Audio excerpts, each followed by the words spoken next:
pinuntahan daw siya ni Senate President Chis Escudero. Bakit kaya? Diba? Game.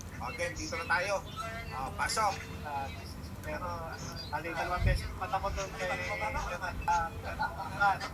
sa family at gano'n din kay President pero halitan naman beses na Yung mukha ni Maharlika. Yung mukha ni Maharlika, hindi naman paliwanag. Okay. So, pinalita niya na nabilis ako at napuntahan niya ako That's good news. Oh, good news!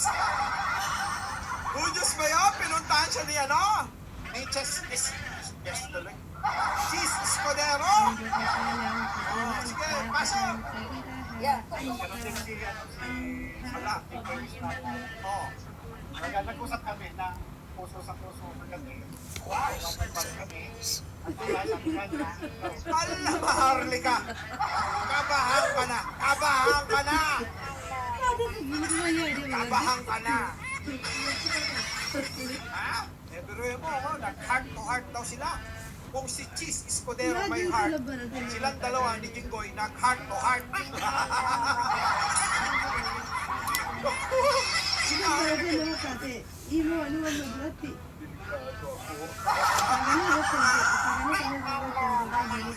Delikado ako! O, tira! Ito na. Pasok. Ano sabi? Jinggoy sa'yo. Umaming ka, ha?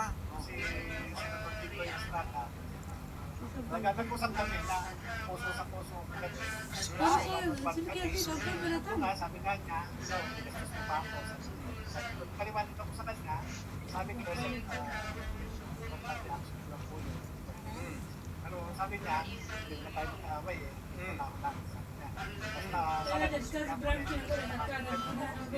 Kinaliwanag ko rin naman sa kanya dahil nung makita ko yung dokumento na nakita ko, nagulat din ako dahil ngayon ko lang din nakita yun.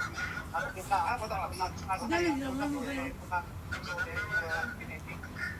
Yes.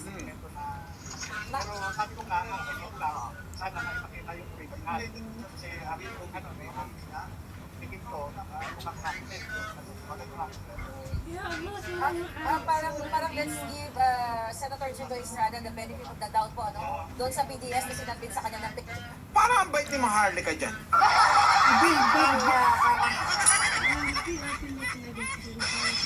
Sige, parang ganun ba yung ibig yung sabihin? So, pero siyempre siya, ano lang siya, yung yung nasa kanya, at siyempre nakita niya, siyempre kayo lumang. Pero sabi ko nga, siyempre ako, pinapagod ko yun. Kaya ako hinihingi ko yung nakita yun. okay. Para at Yeah. Ang importante, JM, nagkausap kayo ng masinsinan kasi na wala. Ano? Ang importante nagkausap sila ng masisinan ni Jinggoy. Parang kailan lang binabanatan mo eh. Parang kanina lang eh. Ano sabi ko kay Jinggoy? Sino? Bakit ka pumapatol sa boylet? Wala namang masama kung inaamin mo girl lalo ka. Pero nagpapaka-macho-macho ka, convicted ka. Sino ang chinukchak chenis mo? At binilan mo pa daw ng Bentley. Naloko na.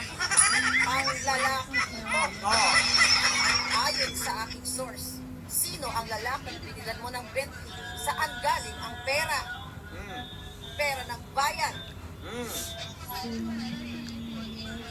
Diba? Si Jinggoy yan. Si Chis naman. Try mo. Escudero, ano ang relasyon nila? O ano, relasyon o transaksyon nila? Diba? Kaya ka ba, Escudero, nagpapalagay ng kilay dahil kay Kumar? Hindi dahil kay Art. Kundi dahil kay Kumar. Ano yung picture na yan? Bakit nakalagay? Meron bang matinong lalaki na mag-fan ka lang? Tapos yung ano mo, yung mukha nakalagay dyan? Kung babae yan, okay lang. Ano relasyon mo? O dyan, wala kang kilay, o Escudero. Wala ka pang kilay dyan. Kaya siguro nagpalagay ng kilay. Para maging kamukha niyo si Bamboo. Ano naman eh. Idol niyo si Bamboo. Ano pakialam mo doon sa kilay? Kaya ba ayaw nyo i-cross-exam yung mga pinag-usapan, yung mga taong involved sa CCTV? Ah, Kaya ka ba na-convince ni Hart, nagpalagay ng kilay para mas maganda yung alindog mo? Ano ang relasyon? hindi nga. Idol niya si Bamboo. Sige, tirahin mo ulit. Mo kay Kumar. Ano ang relasyon ni Jinggoy kay Kumar? Oh. Ano kayo, threesome? Threesome sa Pangdorobo? Yan yung mga sinabi mo. Ngayon, dito, balik tayo. Bite mo dito eh. Bite mo talaga dito. Sarap-sarap mong ano yun dyan. Yeah. Tapos ganun din si Senator Tito Estrada. Nag-usap kami na puso sa puso. Wow, one-on-one kami. At doon nga, sabi nga niya, ikaw, bigastos mo pa ako. Kalimanin ko sa kanya, sabi ko, sir, pero sabi niya, hindi naman tayo magkaaway eh. Basta sana Si Maharlika yung itsura eh! Titigan niyo na lang yung itsura ni Maharlika Yun, ang pinaliwanag ko rin naman sa kanya, dahil nung makita ko yung dokumento, ulit ako, nagulat din ako, dahil ngayon ko lang din nakita yun. Ako kita, sabi sa kanya, kung ako, Yes. pero sabi ko nga, sana may makita yung original. Kasi tingin ko, ay mukhang practice ko. Parang let's give Senator Tito Estrada the benefit of the doubt po, ano? Doon sa PDS na sinabit sa kanya ng PDEA, parang ganun ba yung... Bait, no? Dapat sinabi, oy, Jinggoy, hindi. Tinawag Senator Jinggoy eh. Tinawag pa yung Senator Jinggoy, Ibig yung sabihin. So, Pero siyempre siya, ano lang siya, yung ano yung nasa kanya, at siyempre nakita niya, sabi tayo ko kami. Pero sabi ko nga, siyempre ang ako, kaya ako hinihingi yung makita yung lahat. okay. Para at least na, Yeah. Ang importante, JM, nagkausap kayo ng masinsinan kasi... Uy, nagkausap ka ng masinsinan. Ang tanong, Maharlika, friend, ano kaya ang pinag-usapan? Ano kaya ang pinag-usapan ng masinsinan nila? Lagot! Diba? Naku, shoutout po sa inyo lahat ng mga bagong dating sa mga hindi pa nakakapag-like, share, at subscribe. Maliit na bagay lang yan, pero malaking bagay sa akin yan. Again, ito na. Pasok natin to. Wala naman kayong personal na galit sa kanya o kahit sa kaninong Hindi na po. pinagod. Yeah. bumanga din ako sa kanya. At Okay. doon ko nakita yung professionalism niya na kahit na nagkakaroon kami ng Bangayan. during Senate investigation sa hearing, Humanga daw. Humanga mga boss. Humanga. Oo, at nakita niyo daw yung pagka-professional ni Jinggoy. Paano tapos binababoy ni Maharlika? Di ba? Tapos binababoy mo Maharlika. Paano ngayon yan? Ay, nako. Thank you naman sa lahat ng mga nag-like, nag-share at nag-subscribe ngayong araw na to, shout out sa inyo lahat. Ganon, pasok. Lagot, ulitin nga natin sinabi. Ano yung sinabi dito? Humanga daw siya eh. Maharlika, humanga daw. So ikaw, ano? Shout out sa inyong lahat. sa kanya at siyempre nakita niya, sabi tayo doon namin, pero nakita yung original. Kasi tingin ko, ay mukhang practice. Bakit practice?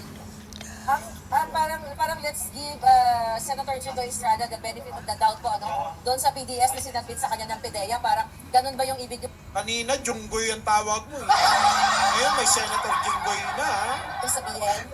So, Pero siyempre siya, ano lang siya, yung nakita sa kanya at siyempre nakita niya, sabi tayo doon namin. Pero sabi ko nga, siyempre ako,